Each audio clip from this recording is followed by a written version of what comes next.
சங்கீதம் 91 அதனுடைய 3வது வசனம் இப்படி சொல்லுகிறது, அவர் உன்னை வேடனுடைய கண்ணிக்கும் பாழாக்கும் கொள்ளை நோய்க்கும் தப்புவிப்பார். ஆம், எனக்கு அருமையான தேவனுடைய பிள்ளைகளே, இன்றைக்கு கர்த்தர் உங்களுக்கு கொடுக்கிற வார்த்தை இதுதான்.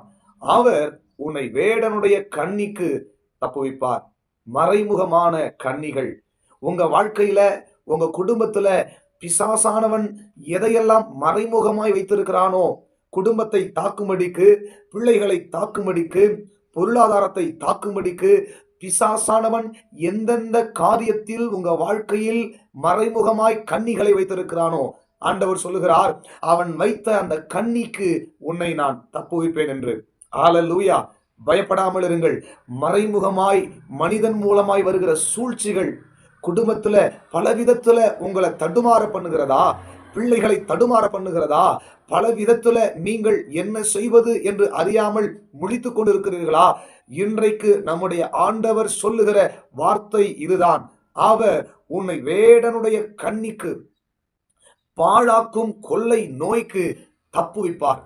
நீ தப்புவிக்கப்படுவாய். இந்த சத்தத்தை கேட்டுக்கொண்டிருக்கிற என் அருமை சகோதரனே, சகோதரியே, ஆண்டவர் உனக்கு சொல்லுகிற வார்த்தை இதுதான். உனக்கு மறைமுகமாய் வைக்கிற சூழ்ச்சிகளில் இருந்து உன்னை தப்புவிக்கிற ஒரு வல்லமையுள்ள கர்த்தர் இன்றைக்கு உன்னோடு கூட பேசிக் கொண்டிருக்கிறார். ஏன் என்னுடைய வாழ்க்கையில இப்படி தடுமாற்றம் என்று ஒரு பெரிய கேள்விக்குறியோடு இந்த சத்தத்தை நீங்கள் கேட்டுக்கொண்டிருக்கலாம். அந்த கேள்விக்கு ஒருவேளை உங்களுக்கு பதில் கிடைக்காமல் இருந்திருக்கலாம். ஆனால் இன்றைக்கு நம்முடைய தகப்பன் உங்களுக்கு சொல்லுகிற வார்த்தை, உன்னை வேடனுடைய கண்ணிக்கு தப்புவிக்க போகிறேன். இதுவரைக்கும் நீ ஜெபித்த ஜெபத்திற்கும் வடித்த கண்ணீருக்கும் ஆண்டவர் சொல்லுகிற வார்த்தை இதுதான். நான் உன்னை உனக்கு மறைமுகமாக வைக்கப்பட்ட கண்ணிகளில் இருந்து, சூழ்ச்சிகளில் இருந்து விடுதலையாக்குவேன்.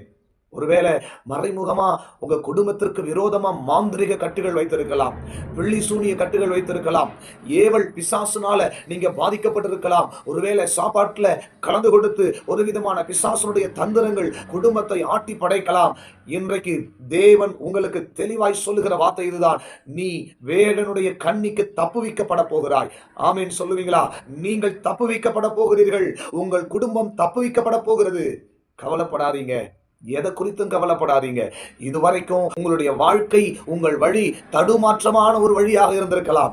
ஆனால் இந்த நாட்களுக்கு பிறகு ஆண்டவர் சொல்லுகிறார், உனக்கு மறைமுகமாய் போடப்படுகிற எல்லா காரியத்திலும் இருந்து உன்னை விடுதலையாக்க போகிறேன். நீ விடுவிக்கப்பட போகிறாய். கவலைப்படாதீங்க. உங்களை கர்த்தர் விடுதலையாக்கி பரிபூர்ணமான சமாதானத்தை உங்கள் குடும்பத்தில், உங்கள் வாழ்க்கையில் நிச்சயம் தருவார். God bless.